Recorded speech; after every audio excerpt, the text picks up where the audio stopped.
Hi guys, Ryan Sprague here, and welcome to another episode of Somewhere in the Skies, Case Files. And today, we're going to be talking about one of my personal heroes, Ellison Onizuka, the first Asian, Japanese American, and Hawaiian astronaut to ever go into space. But he's also known for something much different, something that would put him in the annals of UFO history forever. Enjoy.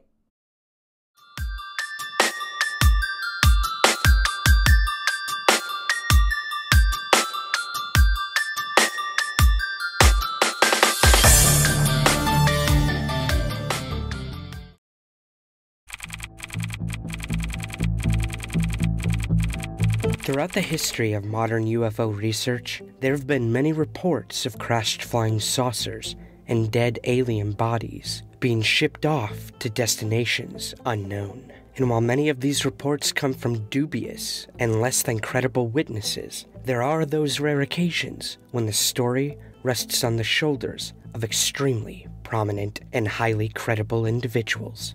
Such was the case for Clark B. McClelland, former spacecraft operator of the NASA Space Shuttle fleet. McClelland came forward to tell a fantastic story he'd heard from the late Lieutenant Colonel Ellison Onizuka, former Discovery astronaut who tragically died in the 1986 Challenger Space Shuttle explosion. During a routine prep mission, the two had connected and exchanged several conversations throughout their working relationship. Many astronauts had been aware that McClelland had an interest in UFOs, having spoken on many occasions with Major Donald Kehoe and Dick Hall, two former members of the National Investigations Committee on Aerial Phenomena. During one of McClelland's correspondence with Onizuka, he was quite surprised when Onizuka asked him about his opinions on the possibility of an extraterrestrial intelligence having visited the planet. McClelland once stated that he told Onizuka that he believed that life does exist among the stars and that it has visited Earth throughout human history. At this point, Onizuka smiled and then pressed on. He asked McClelland if his name had any type of connection to McClelland Air Force Base in California. When he admitted that he wasn't aware of any connection, he asked Onizuka why he was so curious. McClelland recalled the following about Onizuka's response. Quote, "He had a surprising experience along with other USAF aerospace flight engineers and pilots while on military training duty at McClelland Air Force Base, about 8 or 9 years prior to his astronaut training. He and his group were at the base for specialized training when they were directed to report to a viewing room. As they were seated, the room darkened and a movie began without the usual official introduction by a USAF officer." End quote. At this point, Onizuka remembered being startled when the film began to show what appeared to be some sort of medical examination room, with small bodies laying on some sort of table. The bodies, according to Onizuka, were, quote, "small, strange-looking creatures. They were humanoid and appeared similar to those described by alleged witnesses at the well-known Roswell site in 1947. They all had large heads, large eyes, slight torsos, arms, and legs. They did not appear to be of earthly origin." But why were Onizuka and others shown this film? To what purpose was it to usher them in, sit them down, and not explain what they were seeing?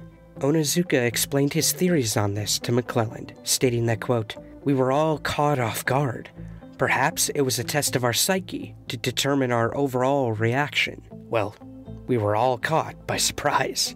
End quote. This certainly would have been enough reason to question what it was they were seeing. So had they been given the opportunity to inquire? Onizuka went on to explain that they were not even given a moment to question their superiors. He would go on to say that, quote, "We were then asked to exit the room and continued our scheduled technical activities, as if nothing special had occurred."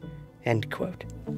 So this had clearly been a cryptic and bizarre experience, prompted by Onizuka's superiors and various agencies. So while it may have been a test on the collective and individual psyche of the viewers at the time, what was the overall intent and the opinion of Onizuka? He postulated the following to McClelland. Quote, "Perhaps it was a planned USAF psychological test for military reasons. NASA may have been evaluating it in my selection as an astronaut in 1978. You know, what would my reaction be if I actually saw an alien being, end quote. It was at this point that McClellan claims that the two went their separate ways, but not before agreeing to meet again to discuss the extraordinary story in more detail. McClellan wished Onizuka the best of luck in his upcoming Challenger spaceflight mission. Unbeknownst to both men that day, it would be the last time they ever spoke. On January 8th, 1986, Onizuka and the other members of the Challenger crew lost their lives in the tragic accident that shook the nation.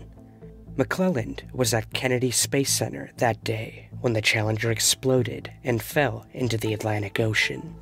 With it, the incredible accomplishments of the crew lived on in the memories of many.